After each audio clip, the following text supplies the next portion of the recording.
আপনারা দেখছেন today update news. এবার অন্তর্বর্তীকালীন সরকারের বিদায়ের সময় এসেছে বলে মন্তব্য করেছেন সেন্টার ফর পলিসি ডায়ালগের সম্মানীয় ফেলো দেবপ্রিয় ভট্টাচার্য। কিভাবে পরবর্তী নির্বাচিত সরকারের কাছে গণতান্ত্রিক উপায়ে ক্ষমতা হস্তান্তর করবে সেসব বিষয়ে এখন ভাবার সময় এসেছে বলে দাবি এই অর্থনীতিবিদের। বিচার সংস্কার এবং নির্বাচনের যে প্রাথমিক এজেন্ডা নিয়ে কাজ করেছে সরকার, সেসব পুরোপুরি নিশ্চিত না হলেও নির্বাচনের আগে প্রাথমিক অংশের কাজ নিশ্চিত করে সরকারের এক্সিট প্ল্যান বাস্তবায়ন করা জরুরি বলে উল্লেখ করেন তিনি। বর্তমানে সরকারের সংস্কারের প্রক্রিয়াগুলো পরবর্তী সরকারের কাছে বৈধতা পাবে কিনা সেসব নিয়েও প্রশ্ন তোলেন দেবপ্রিয় ভট্টাচার্য।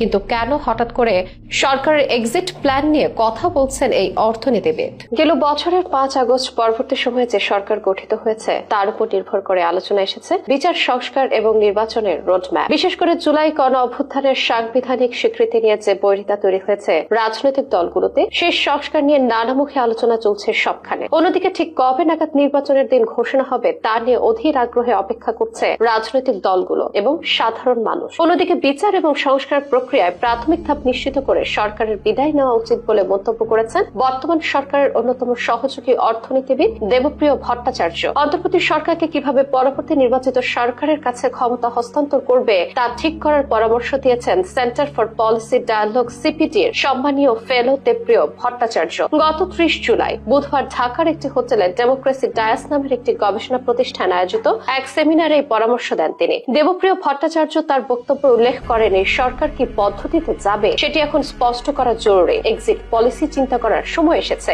যেটুকু সময় আছে এর ভেতর দিয়ে সরকার কি অর্জন করে বের হয়ে যেতে চায় জাতির উদ্দেশ্যে ভাষণের মধ্য দিয়ে সেটাও বলার সময় এসেছে। বিশিষ্ট এই অর্থনীতিবিদ মনে করেন, রাজনৈতিক ব্যবস্থার সরকার গঠন, সংবিধান সংস্কার এবং নির্বাচন পদ্ধতি নিয়ে জাতীয় ঐক্যমত্য কমিশনের সঙ্গে আলোচনা অব্যাহত থাকলেও রাজনৈতিক দলগুলো এখনো চূড়ান্ত পর্যায়ে পৌঁছাতে পারেনি। আগামী নির্বাচন কিভাবে হবে, আইনসভা কিভাবে গঠিত হবে তা নিয়ে দলগুলোর মধ্যে মতভিন্নতা রয়েছে। সংস্কারকে একটি চলমান প্রক্রিয়া হিসেবে অভিহিত করে তিনি বলেন, যতটুকু না করলেই নয় ততটুকু সংস্কার আগামী নির্বাচনের আগে করা উচিত। বর্তমান সরকার যে কাজকর্মগুলো করছে, আগামী সরকার সেগুলোকে সম্পূর্ণভাবে বৈধতা দিবে কিনা এই বিষয়গুলো এখনো সামনে রয়ে গেছে। চলমান সংস্কার হিসেবে বেশিরভাগ সংস্কার পরের সরকার করবে, এটা অন্তর্বর্তী সরকারকে মেনে নেওয়ার পরামর্শ দিয়ে তিনি বলেন, তা না হলে সংস্কার করে অসংস্কারের কাজের ভেতরে যুক্ত হয়ে যাওয়ার ঝুঁকি আছে। এই অর্থনীতিবিদ আরো উল্লেখ করেন, আমার পিসিমা একটা কথা শিখিয়েছেন, যতখানি খেতে পারবে ততখানি কামড় দিও, যতটুকু চাবাতে পারবে না অত কিছু মুখে নিও না। আগের 3টি তত্ত্বাবধায়ক সরকারের প্রত্যেকের একটা এক্সিট পলিসি নির্ধারিত ছিল বলে তাদের কাজকর্মের বৈধতার ক্ষেত্রে খুব বেশি সমস্যা হয়নি। কিন্তু আগামী সরকার এই সরকারের কাজগুলো সম্পূর্ণভাবে বৈধতা দেবে কিনা এই বিষয়ে এখনো প্রশ্ন রয়ে গেছে। কি কি করে যাচ্ছেন আর আগামী সরকারের জন্য কি কি রেখে যাচ্ছেন সে বিষয়ে স্বচ্ছ